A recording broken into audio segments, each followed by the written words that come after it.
Our attention turns to the English FA Cup, to the Wembley Stadium, where 2 games will happen this weekend. The FA Cup semi-final games. And of course, by the end of this weekend, we know the 2 finalists for the English FA Cup for the season. But first, let's talk about the semi-final games. Let's start with Chelsea. The one that seems like it's the most competitive out of the 2 games. Chelsea against Leeds United. Number one, it's not, you should not think that it's because Chelsea is struggling. No. It's because this is the only semi-final game between 2 Premier League sides. And if I'm to add it, Chelsea is struggling. Leeds United seem to be doing well right now. At least recently they beat Manchester United, which Chelsea could not manage. So that was a day.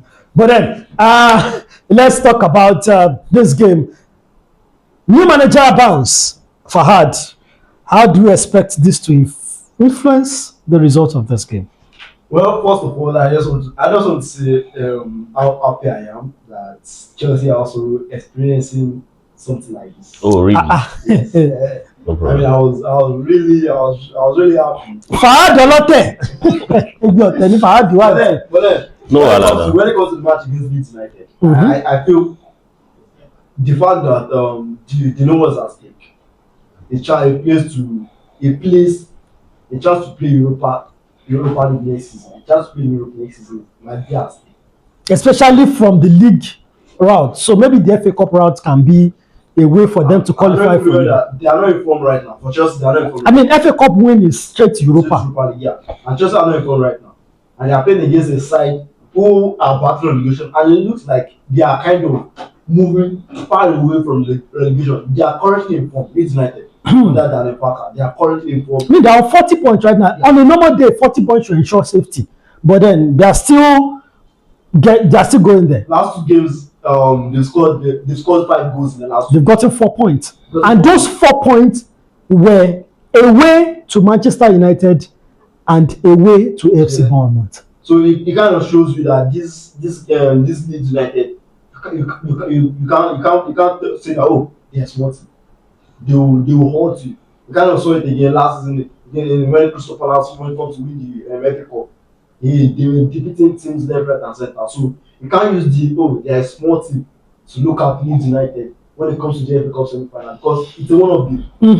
Anything can happen in the one-off game. Shola, we know that confidence is low right now with Chelsea, ranging from the results from the last couple of games. But also, the last time that Chelsea did well considerably was in this tournament. 7-0 victory, even though it felt like they scored all the goals. They scored all the goals for like 5 games. For the next 5 years. But then 7-0 victory against Port Vale. So maybe there's something in this tournament that triggers the Chelsea players to give their best. But that being said, we know confidence is low right now. How does McFarlane ginger these players? And most especially, how does it set up to make sure that there is a good result in this game? It's simple. Go back to what they were doing under Maresca. And that is? Play a much numerical advantage in the midfield and try and play 3 centre-backs. 3 centre-backs? Yes. I don't know if Acheampong is fit enough. I think this is the right moment to play Acheampong. But what's his name? He did that against Brighton. So what's the difference? He played 3 centre-backs against Brighton. Yeah, no, he played 3 centre-backs. He played 3-5-2. It's as good as we playing 3 centre-backs, 2 midfielders, 3 attackers, and 1 striker. It's not actually the kind of structure Maresca plays. So what kind of structure? The structure Maresca plays is something like 3-2-4-1. Like 3 centre-backs. And one of the centre-backs knows how to use the ball, drops into the midfield to create a 3 overload. Yeah, overload. So then they play with 2 number 10s and 2 wingers and 1 striker. Well, if he's not going to play like that, we just have to have control. The particular thing we've been lacking in our games is control. That control of a big team, where you get into the game, you hold the ball, you keep playing. But suspected that against Leeds United, Chelsea should be able to have more of the ball and control the game.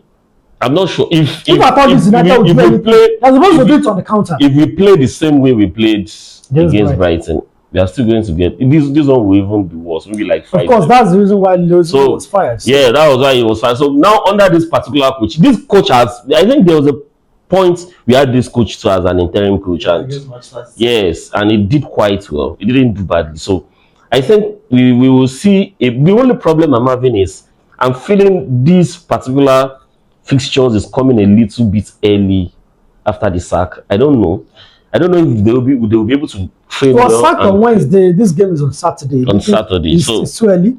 I'm not sure. Maybe Mafalya wouldn't have had enough training sessions. Yes, maybe it's probably. But he knows the team. He has coached them before. Yeah, he has coached them before, and now he has to come back and call the team and have a talk with them, have a meeting with them. Fine, their Rosino is gone. Let us come together as a team. Now let us face the next 5 games and win. So all this will take like a day or two. All the structures doing now going back to the training, but I don't know what the results will be. But I see us seeing a much more improved Chelsea against Leeds. Definitely a much more improved Chelsea against Leeds. Well, what are the personnel changes you're expecting? Who goes to the bench? Whom Rosino was playing that I think will go to the bench, and who do you think is on the bench under Rosino that maybe making a comeback? I think most of the players Rosino was using are still the same players.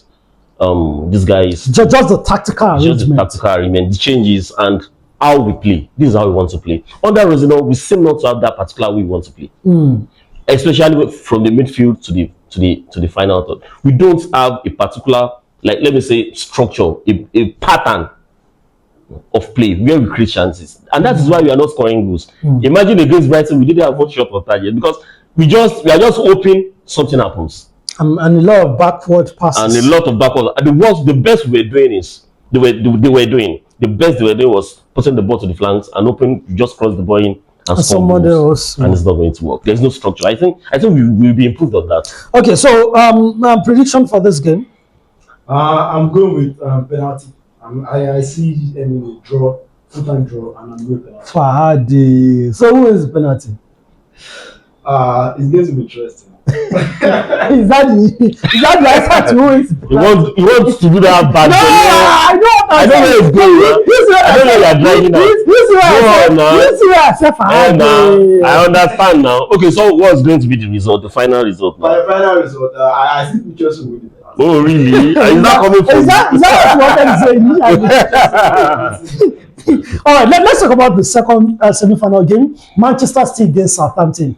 Even though everyone believes that, hey, it's a no-brainer, but then everybody also believed that against Arsenal, it was a no-brainer too, that Arsenal would bamboozle Southampton. But there's something about these small teams, or these seemingly small teams versus these big teams, is the fact that they underestimate. So during the week against Burnley, we saw Pep Guardiola put in his starting 11, Ryan Cherki, Semenyo, Doku, Haaland, midfield of Bernardo Silva, defense line of Matheus Nunes, Kusanov, Gueye, O'Reilly, goalkeeper Donnarumma. You can almost be sure that 6 to 7 of these players will not play against Southampton. You can almost be sure that either Semenyo or Doku will be dropped for maybe Savio or Mamouche. You can almost be sure that maybe Ryan Cherki doesn't start.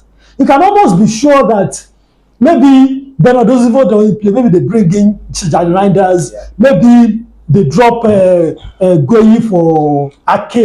Maybe they drop or maybe they drop O'Reilly for Anotri. And one thing I can bet my second ass on it that Trafford is starting to go ahead of Donnarumma. So these are the issues. We are not expecting Manchester City's strongest side. So is there a possibility that this change side that you're expecting Pep Guardiola to pull out, that maybe it's a side that have not played together for a long time, and it's a side that Southampton can handle? Well, if you look at Manchester City, it's very, very true, because right now they are looking at 2 teams right now. They're looking at the Premier League. They are looking at the FA Cup. And in the Premier League, they need their players as fresh as possible.